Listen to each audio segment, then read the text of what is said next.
오늘도 주 안에서 평안한 하루가 되기를 바랍니다. 이제 잠언 17장 이제 후반부를 오늘 좀 같이 보겠는데요.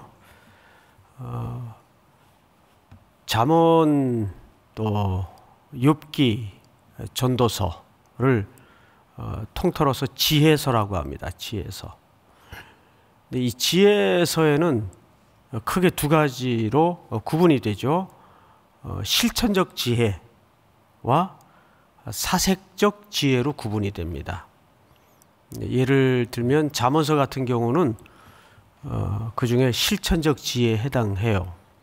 이 실천적 지혜라는 것은 원래 지혜라는 말이 사실은 기술적이다 이런 그 단어적 의미가 있습니다. 기술적이다.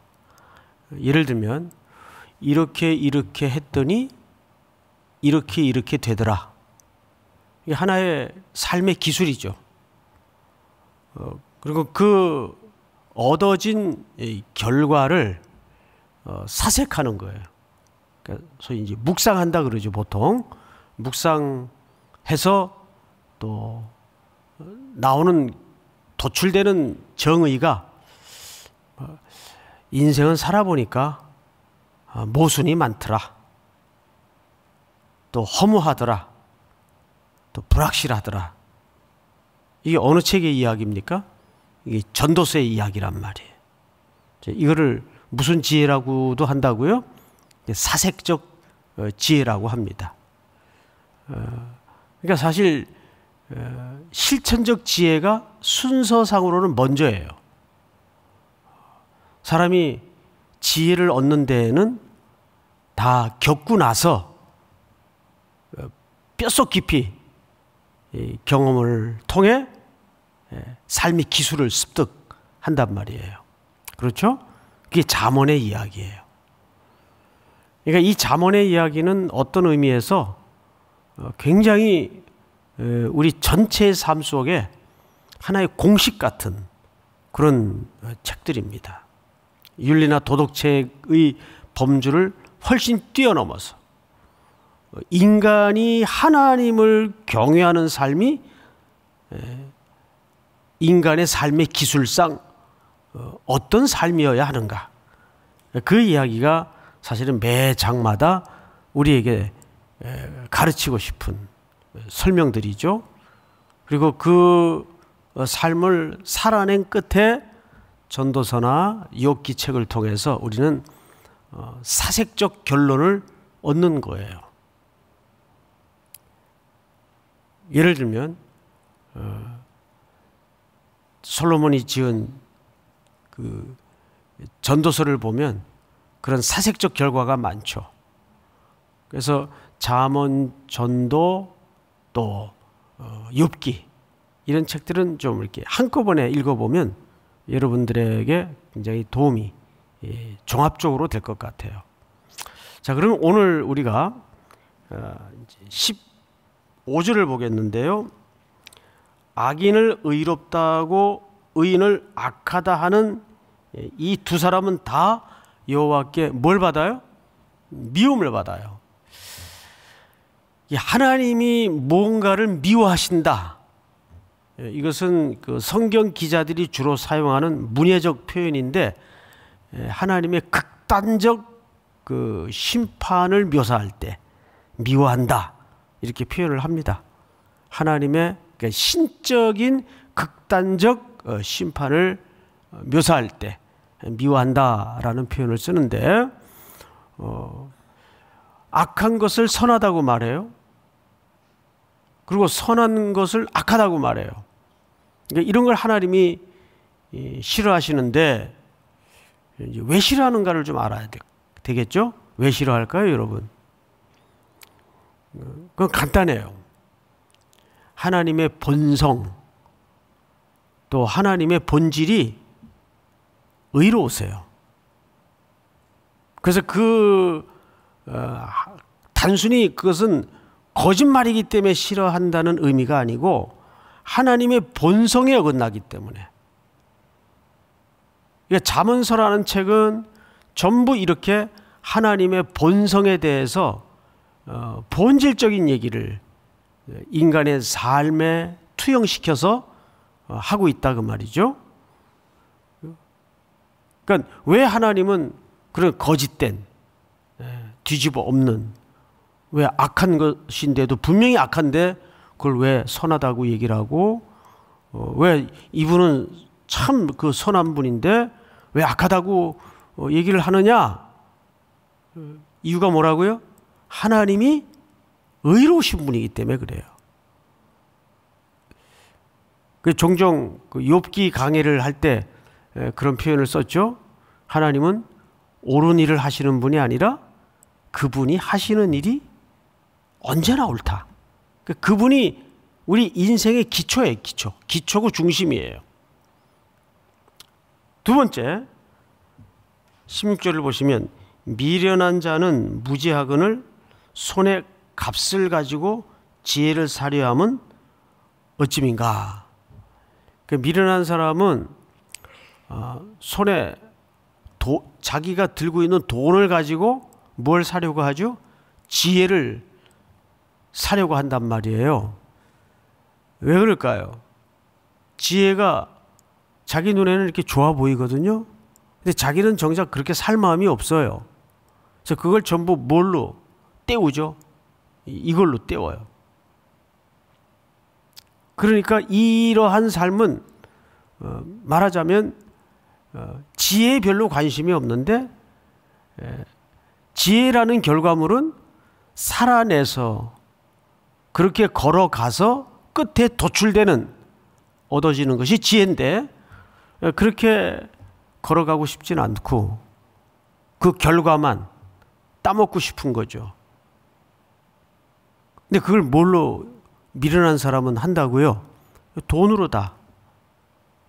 공부를 열심히 해서 우수한 성적을 내고 하는 것이 하나님의 질서인데, 공부를 열심히 하는 건 귀찮고 싫으니까 그 결과를 돈을 주고 사요. 이런 모든 시도를 이제 오늘 본문에서는 설명하는 거죠. 자, 17절 한번 같이 읽어볼까요? 17절 시작. 친구는 사랑이 끊어지지 아니하고 형제는 위급한 때를 위하여 낳느니라. 네, 여기 친구 또 형제, 이게 이제 동의어인데 이제 표현을 다르게 한 거죠. 근데 이 친구는 곧 형제를 얘기하는데, 이 친구나 형제의 본질은 누가 친구고 누가 형제일 수 있는가? 우리 창세기로 거슬러 올라가면 유명한 형제가 있었죠. 가인과 아벨입니다. 가인이 자기 아우를 죽여놓고 하나님이 네 아우가 어디 있느냐 질문을 하니까 가인이 뭐라 그랬어요? 내가 아우를 지키는 사람입니까? 참 형제는 혈연으로 맺어진 것이 참 형제가 아니라 항상 그 이웃이, 그 형제가, 그 친구가 공공한 일을 당할 때 늘 옆에 있을 수 있고 옆에 있어준 사람, 그 사람이 진짜 형제고 진짜 친구일 수밖에 없다는 거예요. 그런 의미에서 우리의 영원한 친구는 누굽니까? 예수 그리스도.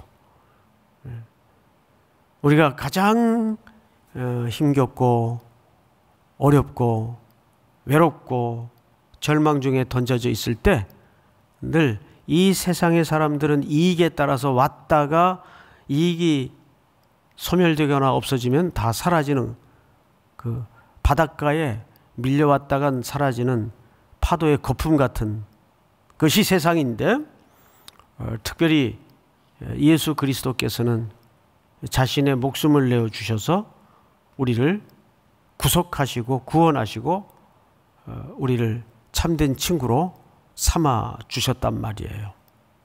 그러니까 이런 인간의 삶 속에서 만날 수 있는 이 인간의 원초적 질서, 선한 관계를 통해서 인간은 결국 누구를 유추해야 되냐 하면 그리스도를 유추할 수 있고, 그래서 하나님의 그 은혜가 우리에겐 클 수밖에 없구나.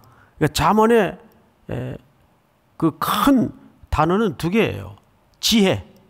그 지혜는 무엇을 향한 지혜입니까? 여호와를 경외케 하는데 그 지혜가 소용되어져야 한다는 얘기예요. 그러니까 오늘도 이제 우리가 이렇게 하루가 시작이 되잖아요. 그러면 많은 일들을 만날 것이고 많은 사람을 또 대해야 될 텐데, 그때마다 우리는 그 사람 또 그 일들을 통해서 결국 그 끝 언저리에는 하나님을 경외하는 법을 배우는 것이 우리에게 선물된 하루의 이유이고 목적이라는 거죠. 자, 우리 다음 절을 볼까요? 18절. 지혜 없는 자는 남의 손을 잡고 그의 이웃 앞에서 보증이 되느니라. 지혜 없는 자, 남의 손을 잡다. 그리고 보증이 된다. 이것은 그리스도 없는 보편적인 일반인들의 삶을 비유해서 건네는 설명입니다. 지혜 없는 자의 삶은 정확해요. 진리가 아닌 걸 목숨처럼 붙들고, 그 다 남의 손이거든요. 혹시 여러분 지금 붙잡고 있지 말아야 될 남의 손을 붙들고 있는 거 없어요? 이거 의지해서는 안 되는데 내가 목숨처럼 의지하고 살아가는 거 있어요? 그 손을 놔야 됩니다. 그래야 살아요. 믿습니까? 여기 남의 손이라는 것은 말하자면 비유를 한 건데, 우리가 절대 보증서고 또 함께 손을 잡아서는 안 되는 그런 어떤 삶의 파편 조각들을 얘기하는 거예요. 우리의 영원한 친구가 계시잖아요. 우리는 그분의 손안에만 붙들려야 돼요. 믿습니까? 자, 성경을 또 보십시다. 그러니까 단순히 18절 말씀은 남의 보증 쓰지 말라, 거기에 머무는 남의 보증도 함부로 써서는 안 되겠지만 거기에 머무는 교훈이 아니에요. 예. 자, 19절. 다툼을 좋아하는 자는 죄가를 좋아하는 자요, 자기 문을 높이는 자는 파괴를 구하는 자니라. 여기 자기 문을 높인다, 두 가지 해석이 있더라고요. 첫째, 하나님이 살라고 준 이 땅의 물질들을 담을 높이 쌓아서 문을 높이 만들어서 자기만 먹고 사는 삶의 태도를 말한다. 이렇게 이제 말하는 해석도 있고, 또 하나는 이제 우리가 취할 수 있는 해석인데, 보통 성경에서 문하면 우리 신체 기관으로 비유를 하자면 문은 어디를 말하는 듯 보여집니까? 문, 우리 신체 기관의 문은 어디일까요, 여러분? 입이에요, 입. 사람에게 언어만큼 그 사람의 품격과 내용을 잘 들여다볼 수 있는 기관이 없죠. 문은 입이에요, 입. 그 입으로 뭐 한다는 거예요? 그 입으로 계속 거만스럽게 말하고, 자기를 높이고, 거짓말하고, 과장하고, 자기 자랑에 도취돼 있고, 이런 분들 가끔 우리가 주변에서 보잖아요. 그런 사람은 결국 그 결과가 파멸로 떨어질 수밖에 없다는 거예요. 그래서 이 문이라는 것은 우리 언어기관을 얘기하는 겁니다. 그 사람이 이렇게 멀쩡히 가만히 있을 때는 우리가 이 사람이 어떤 사람인지 모르죠. 그런데 이 언어는 그 사람이 자기를 이제 발현하는 가장 적극적인 기관이고 방식이란 말이에요. 우리가 하나님을 아는 것도 어떻게 하나님을 알아갑니까? 그분이 계시하시기 때문에. 우리에게 자신을 계시하시고, 그 계시는 성령님께서 또 우리의 무지도 열으셔서 깨닫게 해주시고, 이렇게 삼위 하나님의 계시가 있기 때문에 우리가 하나님을 알듯이 상대방이 나를 아는 방법은 내가 입을 열어서 내 안의 내용을 꺼낼 때, 근데 그 내용이 문이 높아요. 그 얘기를 하는 거예요. 본문을 다시 보세요. 19절. 다툼을 좋아하는 자는 죄가를 좋아하는 자요, 자기 문을 높이는 자는 파괴를 구하는 자니라. 여기 다툼이라는 말은 그냥 티격태격하는 것이 아니라 그 말을 할 때 항상 그 말 습관이 공격적이고 그다음에 그 부정적이고 파괴적인 언어 습관을 가지고 있는 태도를 얘기합니다. 그러면 그런 말의 습관을 가진 분들이 왜 그런 습관이 밖으로 터져 나올까요? 왜? 그 심령이 그렇게 길들여져 있기 때문에. 이 언어라는 것은 속에 있는 게 나오잖아요. 그 사람의 지금 심성과 마음 상태가 어떠냐에 따라서 그게 그대로 입술 밖으로 언어로 형성이 되어서 상대방을 찌르고 상대방을 깎아내리고, 그건 다 결과가 파괴를 가져오는 거예요. 그러한 것이 또 문을 높이는, 그래서 자기만 최고인 결과를 갖게 되는 겁니다. 그러니까 이런 이걸 성경의 복음이라고 썼나 싶은데 사실은 굉장히 중요해요. 이게 전부 누구를 경외하는데 걸림돌이 되고 장애물이 될까요? 하나님을 경외하는데 걸림돌이 되고 장애물이 될 수밖에 없다는 거죠. 우리가 아무리 속이 어쨌든 간에 말을 이런 식으로 하게 되면 타인은 우리가 믿는 하나님에 대해서, 우리가 주인으로 모시는 예수 그리스도에 대해서 어떤 이해를 갖게 될까요? 이지러진, 예수 믿는다고 하는 사람이 말이 왜 저래? 저러고 천국 가겠어? 조롱거리가 될 수밖에 없잖아요. 그러면 누가 욕이 됩니까? 하나님이 욕이 되는 거예요. 우리 언어 하나가 전부 그리스도를 경외하는 이 땅에 복음의 도구, 하나님의 나라 언어로 쓰임 받아야 되는데 우리 언어가 훈련이 안 되고, 그래서 여러분 왜 지혜를 히브리 사람들이 기술이라고 정의했나? 이런 게 전부 돈으로 얻을 수 있는 게 아니고 삶의 훈련을 통해서, 반복을 통해서 얻어진단 말이에요. 그래서 지혜는 삶의 기술이다, 이렇게 표현하는 게 틀리지 않습니다. 그걸 무슨 지혜라고도 한다고요? 실천적 지혜라고도 합니다.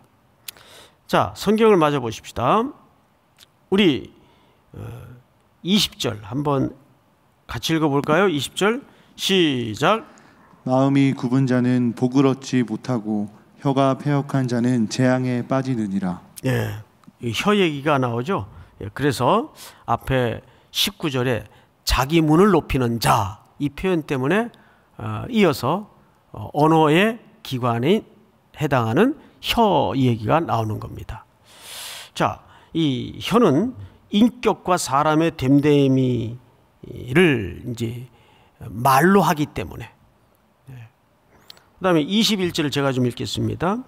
미련한 자를 낳는 자는 근심을 당하나니 미련한 자의 아비는 낙이 없느니라.